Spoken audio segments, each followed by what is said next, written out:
Ça y est, ton salaire arrive demain sur ton compte en banque. Tu regardes ce qu'il reste sur ton compte courant, environ 200 €. Tu choisis de les virer sur ton livret A. Peut-être que ça ressemble à ta routine de fin de mois. Mettre les 200 € qu'il reste sur tes livrets bancaires, c'est peut-être mieux que rien, mais je te conseille de changer de méthode. On va parler d'épargne aujourd'hui dans cette vidéo. Allez, c'est parti.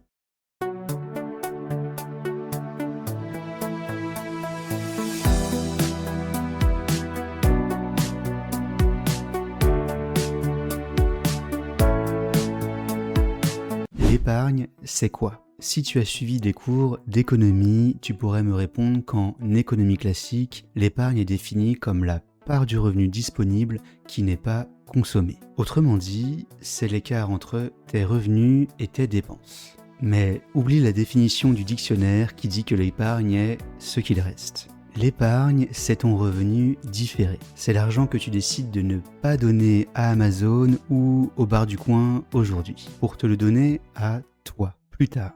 C'est le seul paiement qui te rend réellement plus riche. C'est de la liberté que tu achètes aujourd'hui pour pouvoir l'utiliser demain. Ce n'est pas une punition ou une privation, c'est le carburant de tes futurs projets. Achat immobilier, retraite, coup dur ou même indépendance financière. On distingue généralement 3 types d'épargne. L'épargne de précaution, c'est l'argent qui te dépanne en cas de pépin, un frigo qui lâche, une voiture en panne. L'épargne de projet, c'est par exemple ton apport pour ton futur chez toi ou pour tes prochaines vacances. L'épargne d'investissement, c'est l'argent qui travaille pour toi. Et toi, tu épargnes combien ? Comment te situes-tu par rapport à la moyenne française ? En France, nous sommes de gros épargnants. En 2024-2025, le taux d'épargne des ménages français se situe autour des 17 à 18%. Mais attention, ce chiffre est une moyenne trompeuse. D'un côté de cette moyenne, les 20% des ménages les plus aisés épargnent énormément, parfois plus de 30%. Tandis que de l'autre côté de cette moyenne, près d'un tiers des Français finit le mois à découvert et a donc un taux d'épargne négatif. Donc la moyenne nationale, elle est de 17%. Mais je t'encourage bien entendu à faire ton possible pour faire mieux. Ainsi, par exemple, si tu gagnes 2500 € net par mois, il faut que tu épargnes 425 € chaque mois pour être dans la moyenne. Comment la plupart des gens épargnent-ils ? Ils utilisent ce qu'on appelle en économie l'épargne résiduelle. Le processus est toujours le même. Je reçois mon salaire, je paie mes factures obligatoires, je dépense pour mes plaisirs, pour mes sorties, pour mes achats impulsifs, et s'il reste quelque chose le 28 du mois, je le mets de côté. Le problème de cette méthode, c'est qu'elle repose sur la volonté. Et la volonté, face aux algorithmes d'Amazon ou aux vitrines des magasins, elle finit toujours par perdre. Résultat, ton épargne est la variable d'ajustement de ton mois. S'il y a un anniversaire, un resto de trop ou une promo irrésistible, ton futur passe à la trappe. Autrement dit, tu donnes les restes à ton futur. Tu traites EDF, Netflix et ton boulanger comme des VIP et tu te traites toi-même comme le dernier de la liste. Si tu fonctionnes comme ça, tu ne construis pas un patrimoine. Tu gères une fin de mois. Tu es en mode survie, pas en mode croissance. Le diagnostic est clair, cette méthode est le meilleur moyen de rester bloqué au même niveau financier pendant 10 ans. Ce que je t'invite à faire, c'est à inverser la vapeur. Paye-toi en premier. Au lieu de faire revenu moins dépenses égale épargne, on va faire revenu moins épargne égale dépenses. L'épargne n'est plus ce qu'il reste, c'est ce que tu prélèves à la source. C'est une facture obligatoire que tu t'envoies à toi-même, dès le 2 du mois. Et le miracle, c'est que ton cerveau va naturellement ajuster ton train de vie sur ce qu'il reste réellement sur ton compte. Pourquoi faire ça ? Parce que l'épargne de fin de mois est un mythe. L'argent non fléché finit toujours par s'évaporer. Si tu laisses 500 € dormir sur ton compte courant, sans leur donner de mission, le marketing moderne se chargera de leur en trouver une pour toi. C'est ce que j'ai moi-même fait pendant plusieurs années. Dépenser comme je le voulais et voir à la fin du mois ce qu'il restait sur mon compte. Pire que ça, tu obtiens une augmentation, alors tu accrois ton niveau de vie. C'est une erreur que beaucoup de gens font. Quand ils ont une belle promotion, ils prennent un appartement plus grand, ils vont dans de meilleurs restos, ils achètent plus de fringues de marque. Attention, je dis pas qu'on n'a pas le droit de se faire plaisir ni d'améliorer son mode de vie quand on le peut. Je dis simplement que ton épargne doit croître proportionnellement à ton succès. C'est le piège de l'inflation du style de vie. C'est une pathologie financière silencieuse. Ton salaire augmente, mais ta liberté stagne parce que tes dépenses courent aussi vite que tes revenus. Si chaque augmentation de salaire se transforme instantanément en un loyer plus cher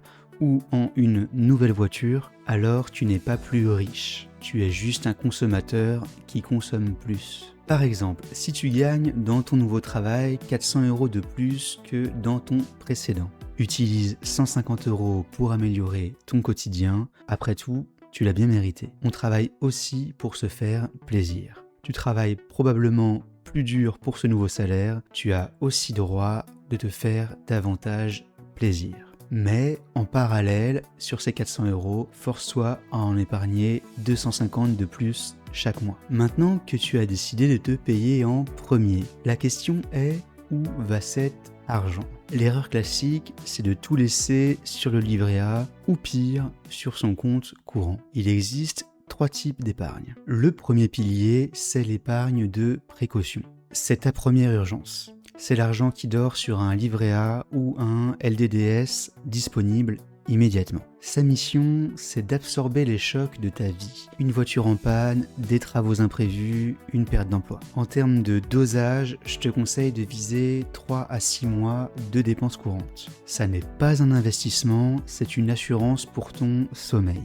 Une fois que cet airbag financier est consolidé, on arrête de l'alimenter et on passe au suivant. Le second pilier, c'est l'épargne de projet. C'est l'argent fléché pour tes envies à court ou à moyen terme, entre 1 et 3 ans. Sa mission, c'est de financer ton apport pour un achat immobilier, tes prochaines vacances ou même ton mariage. Il n'y a pas de montant précis pour cette épargne. Elle est fonction de tes projets, c'est toi qui fixes le curseur de tes ambitions. Pour le support, à toi de voir. Mais je préconise de rester sur un livret bancaire ou éventuellement sur le fonds euro d'une assurance vie. Et le troisième pilier, c'est l'épargne d'investissement. C'est l'argent que tu ne prévois pas de toucher avant 10, 15, 20 ans ou même plus. Sa mission, c'est de transformer ta rémunération en patrimoine et d'accélérer cette transformation grâce à des placements plus volatiles à court terme, mais plus rentables à long terme. C'est cette épargne qui t'apportera de la liberté financière. En termes de dosage, mets-y tout ce qu'il reste après avoir sécurisé les 2 premiers piliers. Pourquoi cette hiérarchie est fondamentale? Car chaque pilier a son rôle. Si tu bypasses ce rôle et que tu investis par exemple toutes tes économies en crypto-monnaie, au premier problème de liquidité, tu vas devoir vendre tes investissements et potentiellement les vendre au pire moment. Bien épargner, c'est donc construire une pyramide. À sa base, des placements qui rémunèrent peu, mais qui sont liquides et disponibles. Au sommet, des placements de plus en plus exotiques, risqués, mais aussi plus rentables. Comme d'habitude, on va mettre tout ce qu'on vient de dire en pratique. J'ai ouvert mon application, je vais te présenter les fonctionnalités que j'ai développées en réponse à ce dont on vient de parler. Pour commencer, rends-toi sur l'onglet Paramétrage. C'est ici que tu vas pouvoir paramétrer tes différents placements. Par défaut, j'ai laissé le livret A, qui est le placement que tout le monde a. Par exemple, pour ton épargne investie, tu places de l'argent sur une assurance vie dont tu estimes le rendement moyen à 5% par an et un plan d'épargne en action dont tu estimes le rendement annuel à 8%. Pour l'assurance vie, tu indiques le type de placement, c'est de l'investissement. Le libellé, assurance vie Generali par exemple. Et le rendement moyen attendu chaque année, 5% net par exemple. Comme d'habitude, pour valider ta saisie, tu double-cliques sur le bouton vert. Tu peux le modifier à tout moment ou la supprimer si besoin. Et donc, fais de même pour paramétrer ton PEA. Ensuite, en fin de mois, lorsque tu as reçu ton salaire, rends-toi sur l'onglet Capacité d'épargne. Saisis ici le montant que tu as réellement sur ton compte courant. Si tu es en débit différé ou que tu as d'autres dépenses à prendre en compte sur le mois en cours, mais que tu ne les vois pas encore sur ton compte courant, tu peux les saisir ici. Automatiquement, l'ensemble des dépenses prévues le mois prochain remonte ici. Il s'agit de tes charges périodiques et de tes dépenses du quotidien. Ça te donne ici le montant réel que tu dois épargner pour ce mois. Comme conseillé un petit peu plus tôt, ne laisse pas d'argent en trop sur ton compte courant. Tu pourrais être tenté de le dépenser. Ne laisse que ce qui te permet de couvrir tes charges prévues ou prévisibles du mois prochain. Avec cette méthode, tu installes des règles rigoureuses pour ton budget. Donc, dans notre exemple, tu as 530 € à épargner ce mois-ci. Est-ce que tu dois les mettre sur ton livret A au titre de ton épargne de précaution ou les investir? Rends-toi maintenant sur l'onglet Accueil. Tu vois ici ton matelas de précaution et s'il est couvert. Sur mon application, le matelas de précaution correspond à 3 mois de tes dépenses actuelles.